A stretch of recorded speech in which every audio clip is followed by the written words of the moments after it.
கோயில் சார்ந்து சாராத மனைகளில் வாழ்வோரே, கலையில் வைத்திருப்போரே, அறநிலையத்துறை அதிகாரிகளின் அத்துமீறல்களால் அவதிப்பட்டுக் கொண்டிருப்போரே, கோயில் சார்ந்த மனைகளில் குடியிருப்போர் சதுரடி கணக்கில் செலுத்தும் வாடகையை ரத்து செய்து பழையபடி பகுதி முறையை அமுல்படுத்த கோரியும், கோயில் சாராத மனைகளில் வாழ்வோர் கோயிலுக்கு தானமாக தரப்படாத எந்த சொத்து ஆவணங்களும் இல்லாத சொத்துக்களை அத்துமீறி ஆக்கிரமித்துக் கொண்டிருக்கும் அறநிலையத்துறையை அகற்றக் கோரியும் பல போராட்டங்களை நடத்தியிருக்கிறோம்.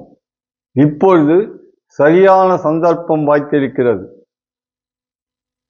சட்டமன்ற கூட்டத்தொடர் நடந்து கொண்டிருக்கும் இந்த வேளையில் வருகிற 17/4/25 அறநிலையத்துறையின் மானிய கோரிக்கை வெளியாகும் நேரத்திலே நாம் கொளுத்தும் வெயிலையும் பொருட்படுத்தாமல் வருகின்ற 8/4/25 அன்று கோட்டையை நோக்கி மாபெரும் பேரணியாக சென்று கோட்டையின் பேரணி முடிவிலே நாம் கொளுத்தும் வெயிலையும் பொருட்படுத்தாமல் வருகிற 8/4/25 அன்று கோட்டையை நோக்கி மாபெரும் பேரணியாக செல்ல இருக்கிறோம்.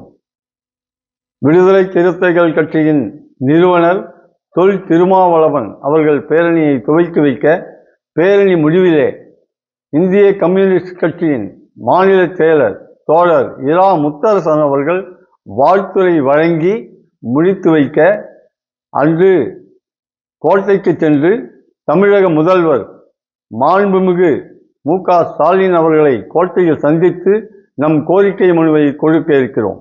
அனைவரும் குடும்பமாக கலந்து கொள்ள வேண்டும். அலை கடலென திரண்டு வாரி நம் பலத்தை நிரூபிப்போம், நம் கோரிக்கைகளை வென்றெடுப்போம். வாரீர் வாரீர். அனைவருக்கும் வணக்கம்.